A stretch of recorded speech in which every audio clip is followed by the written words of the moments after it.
పరమేశ్వరుడికి ఉన్నటువంటి నామములలో ఒక అద్భుతమైన నామము భవః. భవ అంటారు. అయితే నిజంగా ఈశ్వరుడికి అవన్నీ పేర్లని మీరు అనుకోకూడదు. నేను మొట్టమొదటి రోజునే చెప్పాను, ఆయన యొక్క గుణములను ఆయన యొక్క వైభవాన్ని దృష్టిలో పెట్టుకున్నప్పుడు ఆయనకు వచ్చినటువంటి పేర్లవి గౌణములు అంటారు. అందుకే అలా ఆయన పిలవబడినటువంటి పేర్లలో భవ అన్న నామం సర్వోత్కృష్టమైనటువంటి నామములలో ఒకటి. ఈ భవ నామానికి వ్యాఖ్యానం తెలియడం అంటే జీవితాన్ని దిద్దుకోవడానికి ఒక మార్గాన్ని ఏర్పాటు చేసుకోవడం కుదురుతుంది. అందుకే భవ రెండు పెద్ద పెద్ద హద్దులు, ఒక చివరికి ఒకటి ఒక చివరికి ఒకటి కింద ఉంటుంది. భవ పక్కనే శర్వ నామాన్ని చెప్తారు. భవ అన్న నామమునకు అర్థమేమి అంటే భవంతి ప్రాణినః అస్మాత్ భవః అని. భవంతి ప్రాణినః సమస్త ప్రాణులు, ఒక్క మనుష్యులే కాదు, ప్రాణముండి తిరిగేటటువంటి సమస్త ప్రాణులు, ఒకవేళ కదలలేకపోయినా ప్రాణమున్నవి అన్నవి ఏవున్నాయో అవన్నీ ఎవరిలోంచి పుడుతున్నాయో ఆయనని భవ అని పిలుస్తారు. కాబట్టి ఇప్పుడు ఈ పిపీలికాది పర్యంతంలో ఎన్ని ప్రాణులున్నాయి అని మీరు అనుకుంటున్నారో ఆ ప్రాణులన్నీ ఎవరిలోంచి వచ్చాయి, ఆయనలోంచి వచ్చాయి. అయితే ఇప్పుడు దీనివల్ల ప్రయోజనం ఏమిటి, అలా తెలుసుకోవడం వల్ల అని మీకు అనుమానం రావచ్చు. మీరు ఒకటి చూడండి, ఏకోదరుడు అని ఒక మాట ఉంటుంది. ఏకోదరుడు అన్న మాటకు అర్థం ఏంటంటే ఆ జన్మకి అంతే, ఒక్క కడుపులోంచి వచ్చినటువంటి సంబంధం ఉన్నవారు అని. నేను నా చెల్లెలు మేమిద్దరం ఏకోదరులం, మా అమ్మగారి కడుపులోంచే బయటికి వచ్చాం. కాబట్టి మా ఇద్దరి అనుబంధం ఒక ప్రత్యేకమైనటువంటి అనుబంధం. అది ఇంకా ఈ శరీరాలు ఉన్నంత వరకు ఆ సంబంధం పోయేది కాదు, అది తెంచుకుంటామంటే తెగేది కాదు. అలా ఎందుకు వచ్చింది అంటే అది నాకు చెల్లెలు. ఏ కారణం చేత చెల్లెలు అంటే మేమిద్దరం ఒక కడుపులోంచి రావడం చేత మేమిద్దరం అన్నా చెల్లెళ్ళం. అది చాలా గొప్ప అనుబంధం. అది నాకు 4 ఏళ్లకు కనపడచ్చు, 5 ఏళ్లకు కనపడచ్చు మా చెల్లి, కానీ నా చెల్లెలు కనపడిన రోజు నాకు పండగే. అలాగే నేను ఎప్పుడో ఒక్కసారి మా చెల్లెలి దగ్గరికి వెళ్ళొచ్చు, రోజు నేను వెళ్ళలేకపోవచ్చు. 2 ఏళ్లకో 3 ఏళ్లకో ఒక్కసారి నా చెల్లెలి దగ్గరికి నేను వెళుతూ ఉంటాను, యథార్థంగా కూడా అంతే. అలా నేను వెళ్ళినప్పుడు మా చెల్లెలికి పెద్ద పండగే. మా చెల్లెలు నాతో మాట్లాడినప్పుడు నాకు ఒక పెద్ద సంతోషం, నా చెల్లెలి కంఠం విన్నప్పుడు నాకు ఒక పెద్ద సంతోషం. ఎందుకలా అంటే ఏకోదరులము కనుక, ఒక కడుపులోంచి వచ్చినటువంటి అనుబంధం. భవ అన్న శబ్దం వల్ల సమస్త ప్రాణులు ఒక పదార్థంలోంచే వస్తే మనందరం ఏమవుతాం? ఆ అనుబంధము చేత మనం ఏమవుతాం? ఉపాధులు ఏవైనా కానివ్వండి, అవి చీమ, దోమ, నల్లె, కుక్క, పందె, పిల్ల విడిచిపెట్టండి, పైన కప్పుకున్నటువంటి తోలు మారిపోతోంది, పైన కప్పుకున్నటువంటి కంబళి ఏదుందో ఆ ఆచ్ఛాదన మారిపోతోంది. కానీ లోపల ఉన్న పదార్థం మాత్రం అంతటా ఒక్కటే ఉంది. కాబట్టి యథార్థమునకు మీరు ఆ భావనతో చూశారనుకోండి, మీరు పూజ గదిలోకి వెళ్ళి కట్టుకోవలసినటువంటి మడిబట్ట పెట్టుకునేటటువంటి స్థానం దగ్గర ఒక చీమల బారు పట్టిందనుకోండి, మీరు చూసుకోకుండా పంచె తీసి కట్టుకోవడం వల్ల ఆ చీమలన్నీ మిమ్మల్ని కరిచేసాయి అనుకోండి. మీరు కళ్ళజోడు పెట్టుకుని ఏమిట్రా ఇన్ని చీమలు కుట్టేస్తున్నాయని చెప్పి చూస్తే అక్కడ ఓ చీమల బారు, ఓ చీమల పుట్ట పెట్టింది అనుకోండి. వెంటనే మనం ఏం చేస్తామంటే ఆ కోపంతో వాటిని అన్నింటినీ కూడా ఏదో నలిపేయడమో, చేయి పెట్టి రాసేయడమో ఏదో చేసేస్తే చచ్చిపోతే పెద్ద విశేషం ఏం కాదు. కానీ మీకు భవానామం జ్ఞాపకానికి వచ్చింది అనుకోండి, ఇవి నేను అన్నీ ఒక్క చోట నుంచే వచ్చాం, వాటి అల్లరి వాటిది, తెలిసి తెలియనితనం అలా అల్లరి చేస్తూ ఉంటాయి. ఏదో బాగా ఎడంగా పుట్టిన పిల్లలు అనుకోండి, బాగా ఎడం వరకు ఎందుకు, నాకన్నా పరిణతి నా చెల్లెలికి తక్కువేగా ఉంటుంది, నా అంత పరిణతి నా చెల్లెలికి ఉండదుగా, వయసులో పెద్దవాడిని కాబట్టి నాకే ఉంటుంది. అథవా ఒక్కొక్కసారి తెలివితేటల వల్ల చిన్నవాళ్ళకు ఉండొచ్చు. కానీ అల్లరి చేసినా నాకన్నా చిన్నది అని చెప్పి నేను సహిస్తాను, అంతేకాని వెంటనే దాన్ని నలిపేయడమో చంపేయడమో చేస్తానా? చంపను. మీకు ఈ భవ అన్న నామం జ్ఞాపకానికి వచ్చిందనుకోండి, మీరు గబుక్కుని చంపేయలేరు దీన్ని. అందరం ఒక్క కడుపులోంచి వచ్చాం, ఏదో పాపం దాని ప్రారంభం అది అలా తిరుగుతుంటుంది, చిన్నది ఏదో కుడుతోంది, తెలియనితనం వచ్చిన గొడవ ఇదే, ఇలాగే లేనిపోని అల్లరి చేస్తుంది, దీనివల్ల నా పని పాడైపోతోంది. రేపు నాకు మనవరాలు పుడుతుందండి, రేపు నాకు మనవరాలు పుట్టి నేను సంధ్యావందనం చేసుకుంటున్నాను అనుకోండి, అది మెల్లిగా బుడిబుడి నడకలు నడుచుకుంటూ పూజ గదిలోకి వచ్చేసి నేను అక్కడ అర్ఘ్యం ఇచ్చి పెట్టుకున్న పాత్ర, అభిషేకం చేసుకుందాం అనుకున్న నీళ్లు వాటి దగ్గర కూర్చుని అందులో చేతులు పెట్టి ఆడుతుంది. నేనేమైనా కొడతానా? తెలియంతనం.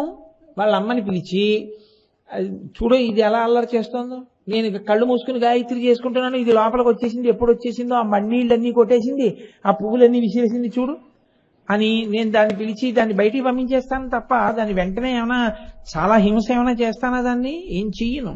అదో ఐశ్వర్యం అనుకుంటానంతే కదా. అథవా వాళ్ళ అమ్మ కూడా ఏదో పనిలో ఉందనుకోండి, ఏం చేస్తాను, దాన్ని ఒళ్ళో కూర్చోబెట్టుకు గాయత్రి చేసుకోవాలి అంతే. అదో ఐశ్వర్యం అనుకుంటానంతే. బాల కూర్చుంది నా ఒళ్ళో అనుకుంటాను కదండి. ఆ భావన ఇతర ప్రాణుల యందు ఏర్పడాలి అంటే మీకు ఆ ప్రేమ, ఏం చేస్తాం మరి, భరించాలి అల్లరి, అన్ని ఒకలా ఉండవుగా. ఈశ్వర సృష్టి, అందరం ఆ తండ్రి బిడ్డలమే, అలా అల్లరి చేస్తాను. ఇప్పుడు మీరు ఏం చేస్తారు చెప్పండి?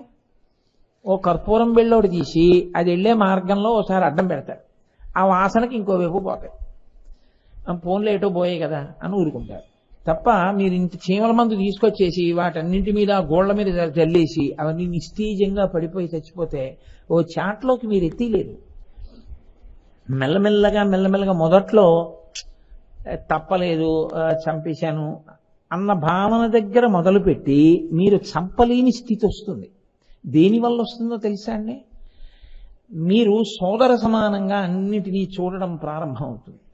అప్పుడు మీకు తెలియకుండా మీరు ఏది అంగీకరించినట్టు? పార్వతీ పరమేశ్వరులు మీ తల్లిదండ్రులను అంగీకరించినట్టు కదా.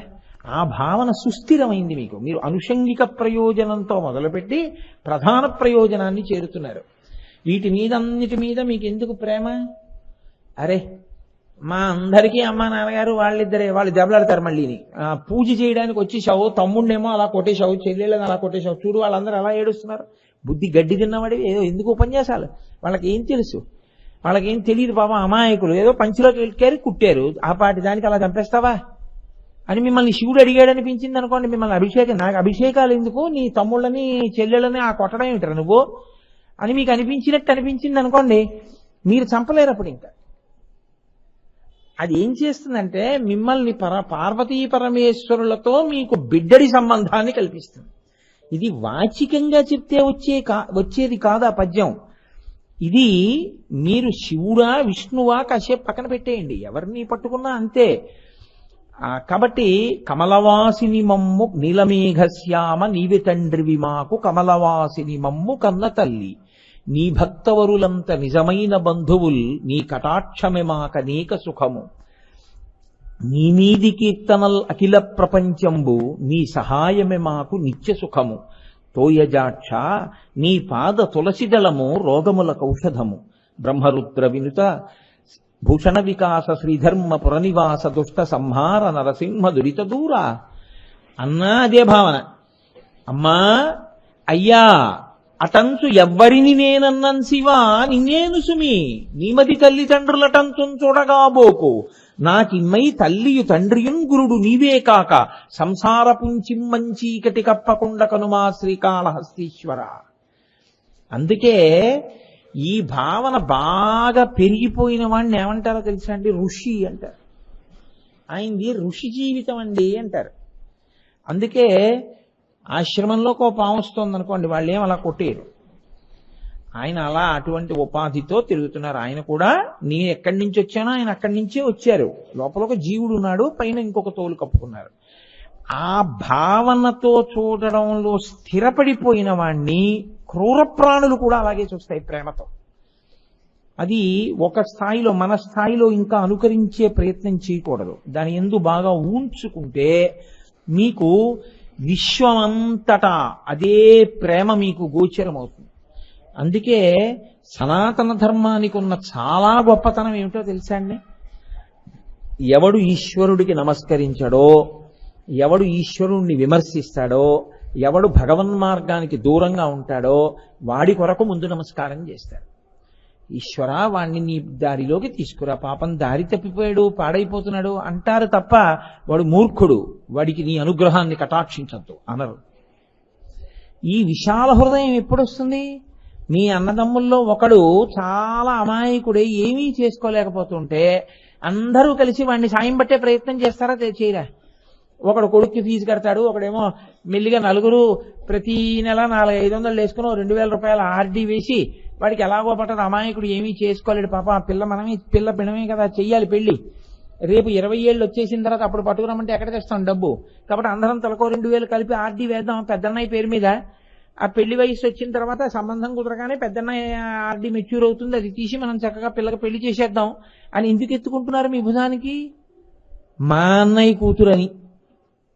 ఇది సమస్త ప్రాణిజాతమునందు దయ ఉండడం వేరు. దయ వలన ఏమవుతుందో తెలుసా అండి?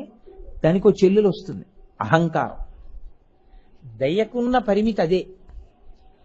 దయ అన్న మాటని మీరు సరి అయిన కోణంలో కానీ వాడలేదనుకోండి, వాడకపోతే ఆయన పట్ల దయతో పోన్లే అని ఉపకారం చేశానండి అంటే ఆయన ఉపకారం పొందేవాడు, మీరు ఉపకారం చేసేవాడు.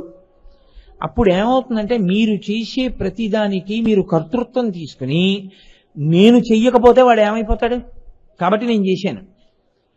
అప్పుడు ఇది మీ అహంకారం పెరగడానికి కారణమై కూర్చుంటుంది. నేను చేయడం ఏమిటి?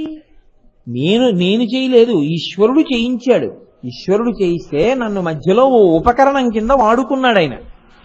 ఈ భావన స్థిరపడింది అనుకోండి, మీకు అహంకారం కలిగేటటువంటి స్థితి మీకు ఉండదు. ఎప్పుడూ మనుష్యుడు ప్రవర్తన యందు ఏది చూసుకుంటూ ఉండాలంటే తనని తాను పరిశీలనలో ఈశ్వరుడికి దూరం జరిగిపోవడం లేదు కదా, ఇదొక్కటే చూసుకుంటూ ఉండాలి. దాని వలన మీరు ఎప్పుడూ ఈశ్వరుడి చేత రక్షింపబడుతూ ఉంటారు. ఇప్పుడు ఆయన బిడ్డల్ని, మా తమ్ముళ్ళు, మా అన్నయ్యలు, మా చెల్లెళ్ళు, మా అక్కలు, మీరు అలా అనుకుంటున్నారు అనుకోండి, అందరినీ ప్రతి ప్రాణి యందు మీరు అనుబంధం పెంచుకుంటుంటే ఇప్పుడు మిమ్మల్ని రక్షించవలసిన బాధ్యత ఎవరి మీద ఉంటుంది? ఆయన మీద ఉంటుంది. ఆయనే మిమ్మల్ని రక్షిస్తుంటాడు. ఇంకా అంతకన్నా ఏం కావాలి మీకు? మీకు 50 లక్షలు బ్యాంకులో ఉంటే ఏముంటుందో అంతకన్నా ఎక్కువ రక్షణ మీకు ఉంటుంది. మీకు ఎప్పుడు అవసరమో అప్పుడు ఈశ్వరుడు వచ్చి మీకు ఇస్తాడు. ఇంకేం కావాలి? ఆ స్థితి మీరు పొంది ఉండడానికి భవ అన్నీ ఆయనలోంచి వచ్చాయి. ఇప్పుడు ఇది ప్రేమతత్వంతో అన్నిటి యందు ఒకే రకమైనటువంటి దృష్టికోణం ఏర్పడడానికి హేతు అవుతుంది. నీ పాద కమల సేవయు నీ పాదార్చకులతోడి నెయ్యము, ఆయన పాదార్చకులతోడి నెయ్యము రానినాడు మీకు ఈ భావన ఎలా వస్తుందో అర్థం కాదు. నితాంతాపార భూతదయయు, ఉట్టి దయ కాదది. సమస్త భూతముల యందు సమస్త ప్రాణుల యందు ఎందుకు ఉండాలి? ఇది కారణం. మేమందరం అందులోంచి వచ్చాము. అయితే ఈ దయతో సరిపోతుందా? మీరు ఒక్కటి కొంచెం జాగ్రత్తగా ఆలోచించండి.